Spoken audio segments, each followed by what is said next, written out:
We're going in there. We're gonna catch that muskie that followed you earlier. We're gonna do it by burning a bucktail over the weeds, and we're gonna make it happen with Old Faithful. Got him, baby. He's barely hooked. Get ready.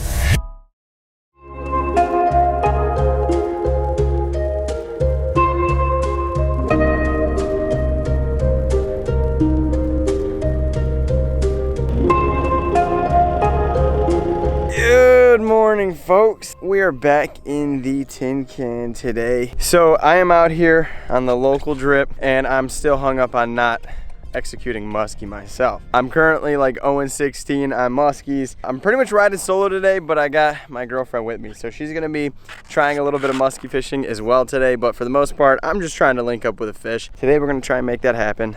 I'm still here in the tin can. I've been trying to get used to fishing this thing just because I might be selling my boat.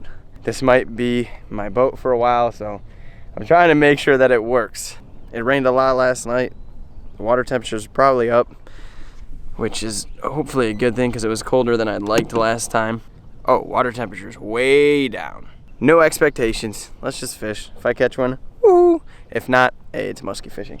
She's probably gonna catch one today, watch. She doesn't really know how to fish lures or anything like that, so I'm gonna give her just a topwater bait and just have her crank it in all day long and see what happens. So that being said, I will see you guys on the GoPro. Babe, that top, there's fish jumping everywhere. If anybody's gonna get hit, it's probably gonna be you. Even though I've never personally caught a muskie on topwater at this lake or in general. I tried it in Minnesota a ton because Mr. Ben Stone is a diehard topwater guy, but he linked with all the fish, not me. So shout out Ben if you're watching this right now, but I suck at fishing topwater. So today my girlfriend's doing it.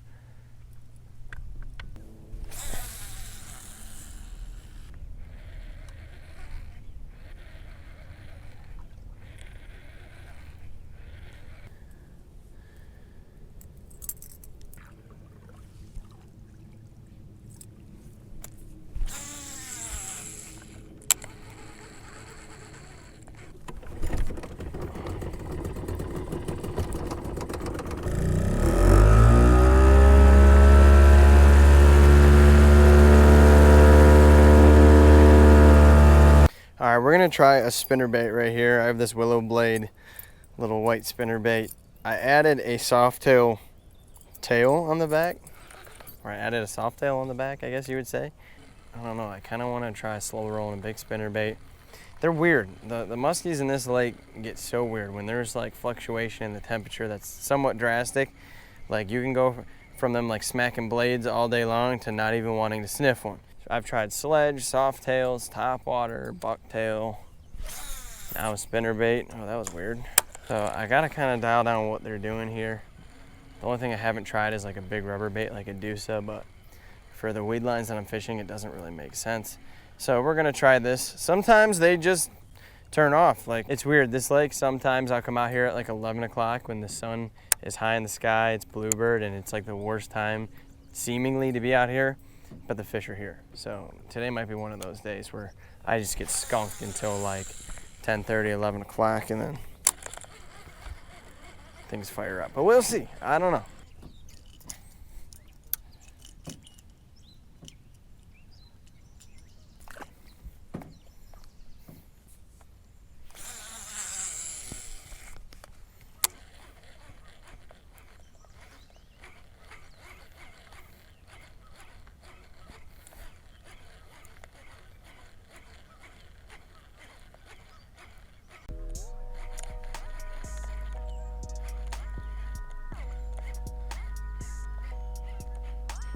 Muskie.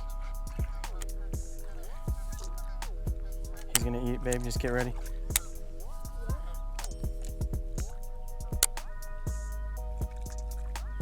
There's a muskie right here.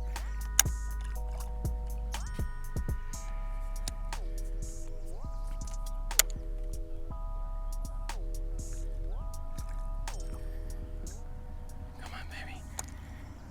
There's a weed on it.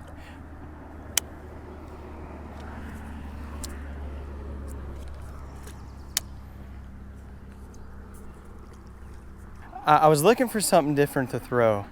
I was really looking for something that, all right, what can I get fish fired up on? Like, what's gonna work? And I've tried literally everything. I have this soft tail in here that lost its tail right when I bought it. And I was like, you know what? Maybe this will work kind of like a big jerk bait.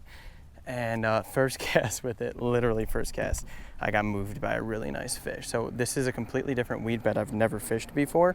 So that's a good sign. So I think we can link up with that fish. He was hot and just couldn't, I wasn't really expecting it. And I don't understand like boat side movements yet with this particular bait, but it seems like they want it. So let's see if we can get this thing to commit.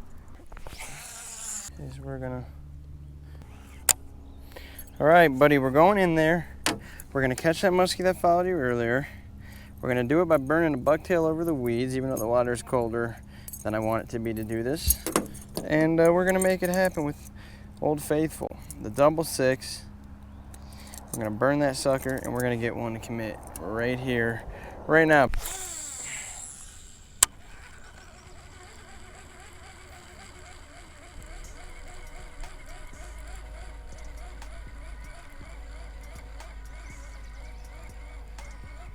Got him, babe. He's barely hooked. Get ready. Coming right to the net. He doesn't even know he's hooked. Just put the net in the water. Right? Don't put it in the water yet, but I'm gonna bring him right to the net. Oh, I don't want to turn him. All right, babe. Ready? 1. I'm gonna bring him up. Ready? Get the net all the way in the water. Wait. Not yet. You're okay. Oh my God.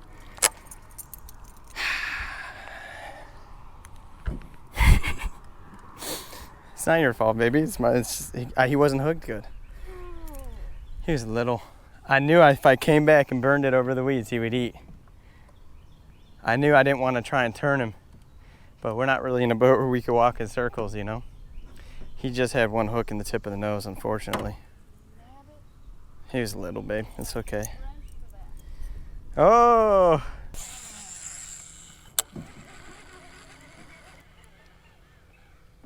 Oh, there was one. He got spooked. Did you see that? See the wake right there? He came in after it and he saw the boat and dipped out. I've been grinding my butt off all morning long. It's been a very, very tough bite. I'm on a really tight time constraint today because I have somewhere to be at 2 o'clock. So it is currently 11:17. We got out here about 7 o'clock and grinded. And it took me a fat minute to move my first fish. I moved the first fish in an isolated weed patch in like a pocket, and I threw a soft tail in there without the soft tail, this guy right here, and got a pretty lazy follow. So I pulled off the spot, kind of thinking that, you know, I could come back and maybe have a second chance at that fish if I throw something else at it. Picked up Old Faithful, one of my bucktails, this double 6 that I always fish, and within the first couple casts, linked up with that fish, popped off boat side. At this point, it's really not even affecting me because it's happened so many times this season that it's just like, I'm waiting for the time that it doesn't happen. I'm gonna be so surprised. We're gonna hit a couple more weed beds with the hopes that with the sun being high and the temperatures rising that these fish get a little more active. I'm gonna keep on going with the bucktail just because the only thing that I've linked up with was on the bucktail. I also actually came to this pocket over here and had a small one come at me and get spooked in front of the boat and just did a full 180 and dipped out. So not giving up yet. There are fish here. It's just really tough. I'm sure there was a lot of pressure on Memorial Day weekend and stuff like that too. So we're gonna keep on grinding. My girlfriend's picking up a spinnerbait now. We're gonna try and get her on one as well, but whatever happens, happens. So hopefully we can get one in the net today. I'm just really hoping for that. Get go. Oh, babe, get ready. He's gonna, oh, I missed him. That was stupid. That was so stupid. He had it in his mouth. I tried to set the hook and missed him. That was I suck so bad this year. I thought he had it. He opened his mouth and I tried to set the hook and pulled it out of his face. I gotta stop panicking. I've been so stressed out that I'm making simple mistakes. I need to just let that fish eat. I'm overthinking it. It's stupid. I'm making stupid little mistakes. I'm seeing the fish. He's coming right in front of me. Perfect opportunity to get him on the 8, and I screwed it up. I'm getting too antsy, I'm being impatient because I haven't caught a fish yet this year, and you can't be like that. You gotta get it together. I should have just let him eat it naturally next to the boat. He wanted it. That stinks, it really does. But I didn't sting him, so if he didn't dart off. So I'm here at home thinking about everything that I did wrong and what I could have did better, but at the end of the day, just gotta keep on keeping on. It's not that big of a deal. I'm sorry if I'm letting you guys down from a content perspective. I'm finding the fish, I'm just not getting them in the net. Now, there's a lot of mistakes that I made personally. That last fish on the 8, 100% could have been caught. He was fired up, he was ready to eat. I just was not patient enough. I got really antsy. I turned on that 8, he put it in his mouth, and I tried to really set that hook, pulled it out of his mouth. It was just dumb. It was really dumb. I should have been more patient. I should have took my time. And you know, it happens. But all in all, it is what it is, guys. I'm sorry. We're gonna get back out there ASAP in the next couple of days. We're gonna keep on trying it. I've been really trying to get acclimated to this boat right here because I might be stuck fishing in it for quite a while here soon. I might be getting rid of the big boat, unfortunately, just because financially I just can't really hold on to it. I gotta do something else. But yeah, today hurts. I made a lot of stupid mistakes. I gotta get my head right. You know, I gotta get out there and I gotta fish, and I gotta fish hard. I'm making dumb mistakes by just getting antsy, and I'm more concerned about getting a fish in the net than actually catching fish right now, and that's a problem. So, but with all that being said, another day. It is what it is. It's musky fishing. I'm gonna document how long it takes me to catch a muskie this year. Hopefully I get it soon, because once that water warms up, I'm not gonna be able to fish for them until fall. So thank you guys so much for watching. If you're staying tuned, watching these videos, leave me a comment down below. I love hearing from you guys. You know, I'll see you Monday. Hopefully we'll have a fish in the bag. I don't know, we'll see. Peace out.